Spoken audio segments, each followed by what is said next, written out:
Shalom, selamat pagi jemaat Tuhan. Berjumpa kembali dalam doa pagi online. Mari rindukan selalu penyertaan Tuhan yang sempurna. Penyertaan-Mu Tuhan, segalanya bagiku. Hadir-Mu di hidupku, terutama bagiku. Penyertaan-Mu Tuhan, segalanya bagiku. Hadir-Mu di hidupku, terutama bagiku.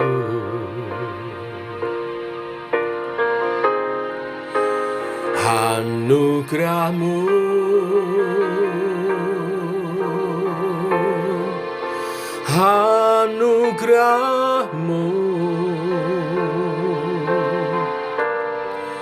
semua karena anugerah-Mu, bukan karena kekuatanku.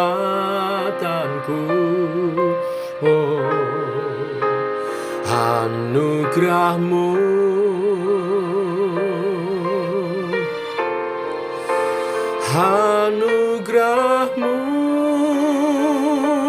Tuhan, kasih dan sayang-Mu sumber kekuatan bagiku.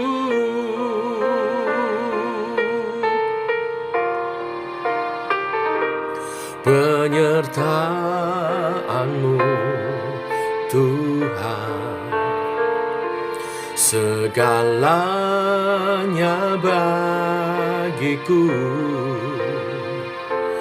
Hadir-Mu di hidupku, terutama bagiku. Penyertaan-Mu Tuhan, segalanya bagiku. Hadir-Mu di hidupku, terutama bagiku.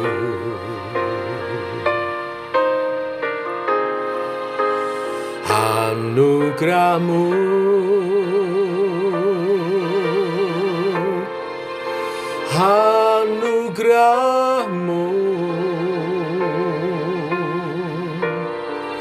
semua karena anugerah-Mu, bukan karena kekuatanku.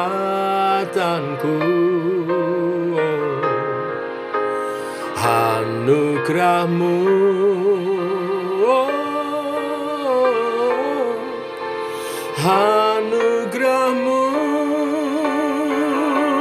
Tuhan, kasih dan sayang-Mu sumber kekuatan bagiku.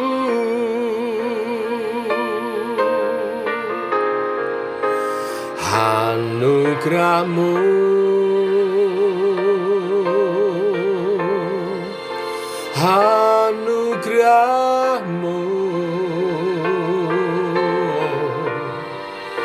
semua karena anugerah-Mu, bukan karena kekuatanku.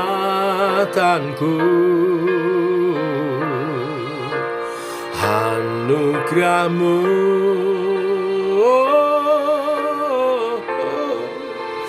Anugerah anugerah-Mu Tuhan, kasih dan sayang-Mu sumber kekuatan bagiku.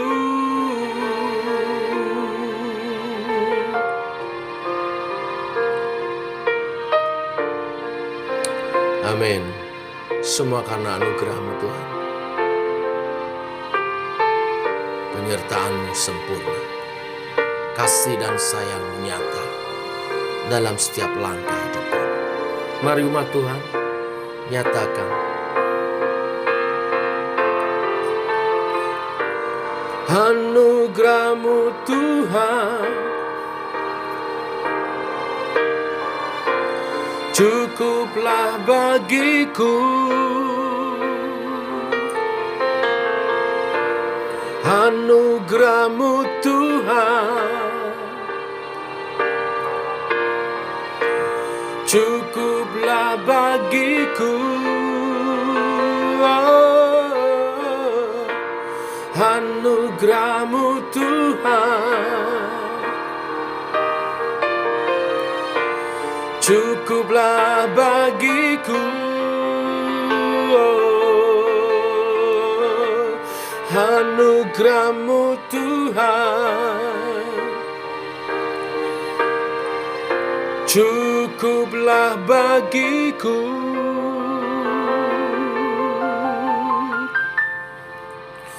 Anugerah-Mu,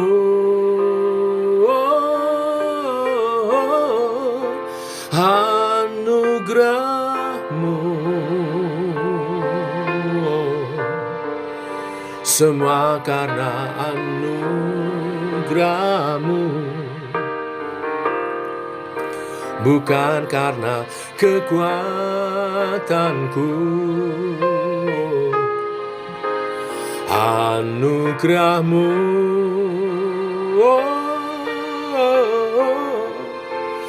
anugerah-Mu Tuhan, kasih dan sayang-Mu sumber kekuatan bagiku.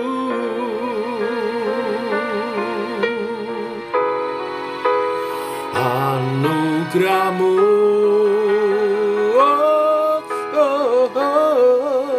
anugerah-Mu, semua karena anugerah-Mu, bukan karena kekuatanku. Anugerah-Mu,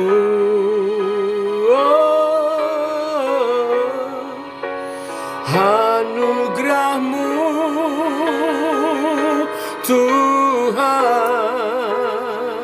kasih dan sayang-Mu sumber kekuatan bagiku.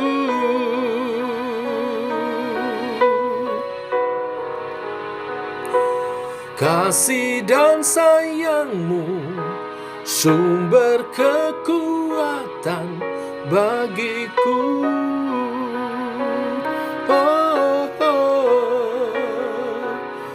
Kasih dan sayang-Mu sumber kekuatan bagiku.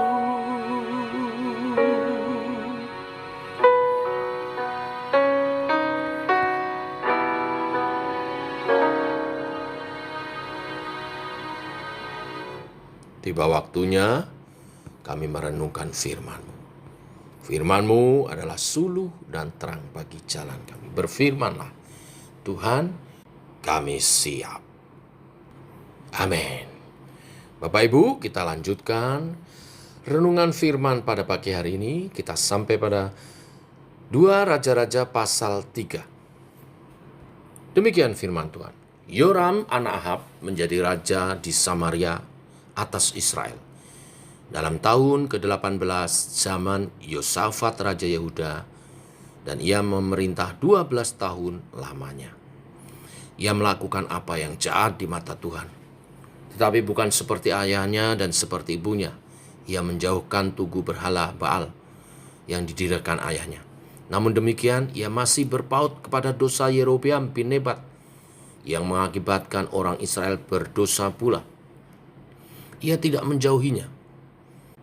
Ayat 4, Mesa, Raja Moab, adalah seorang peternak domba. Sebagai upeti ia membayar kepada Raja Israel 100.000 anak domba dan bulu dari 100.000 domba jantan. Tetapi segera sesudah Ahab mati, memberontaklah Raja Moab terhadap Raja Israel. Keluarlah Raja Yoram pada waktu itu dari Samaria. Lalu ia memeriksa barisan seluruh orang Israel. Selanjutnya ia menyuruh orang kepada Yosafat, Raja Yehuda, dengan pesan, Raja Moab telah memberontak terhadap aku. Maukah engkau bersama-sama aku berperang melawan Moab? Jawabnya, aku akan maju. Kita sama-sama, aku dan engkau, rakyatku dan rakyatmu, kudaku dan kudamu. Lagi ia bertanya, melalui jalan manakah kita akan maju? Jawabnya, melalui padang gurun Edom. Maka berjalanlah Raja Israel dan Raja Yehuda dan Raja Edom. Tetapi sesudah mereka berkeliling 7 hari perjalanan jauhnya, maka tidak terdapat air untuk tentara dan untuk hewan yang mengikuti mereka. Lalu berkatalah Raja Israel, wahai Tuhan, telah memanggil ketiga raja ini untuk menyerahkan mereka ke dalam tangan Moab. Tetapi bertanyalah Yosafat, tidak adakah di sini seorang nabi Tuhan, supaya dengan perantaraannya kita meminta petunjuk Tuhan? Lalu salah seorang pegawai Raja Israel menjawab, katanya, di sini ada Elisa bin Safat, yang dahulu melayani Elia. Berkatalah Yosafat, memang padanya ada firman Tuhan. Sesudah itu pergilah Raja Israel dan Yosafat dan Raja Edom kepada Elisa. Tetapi berkatalah Elisa kepada Raja Israel, apakah urusanku dengan engkau? Pergilah kepada para nabi ayahmu dan kepada para nabi ibumu. Jawab Raja Israel kepadanya, janganlah begitu, sebab Tuhan memanggil ketiga raja ini untuk menyerahkan mereka ke dalam tangan orang Moab. Berkatalah Elisa, demi Tuhan semesta alam yang hidup, yang dihadapkannya aku menjadi pelayan, jika tidak karena Yosafat, Raja Yehuda, maka sesungguhnya aku ini tidak akan memandang dan melihat kepadamu. Maka sekarang jemputlah bagiku seorang pemetik kecapi. Pada waktu pemetik kecapi itu bermain kecapi, maka kekuasaan Tuhan meliputi dia.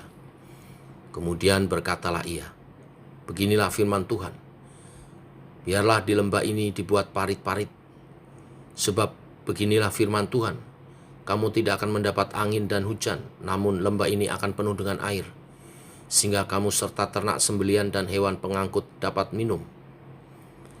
Dan itu pun adalah perkara ringan di mata Tuhan. Juga orang Moab akan diserahkannya ke dalam tanganmu. Kamu akan memusnahkan segala kota yang berkubu dan segala kota pilihan. Kamu akan menumbangkan segala pohon yang baik. Kamu akan menutup segala mata air, dan kamu akan merusakkan segala ladang yang baik dengan batu-batu. Keesokan harinya, ketika orang mempersembahkan korban, datanglah dengan tiba-tiba air dari arah Edom. Lalu penuhlah negeri itu dengan air. Ketika didengar seluruh orang Moab bahwa ketika raja itu telah maju memerangi mereka, maka dikerahkanlah semua orang yang masih sanggup menyandang pedang, bahkan orang-orang yang lebih tua juga. Kemudian mereka ditempatkan di tepi perbatasan. Keesokan harinya, pagi-pagi ketika matahari bersinar atas permukaan air itu, tampaklah kepada orang Moab itu bahwa air di sebelah depannya merah seperti darah. Lalu berserulah mereka, itu darah. Tentulah raja-raja itu telah berbunuh-bunuhan, yang seorang membunuh yang lain. Maka sekarang, marilah menjarah hai orang-orang Moab.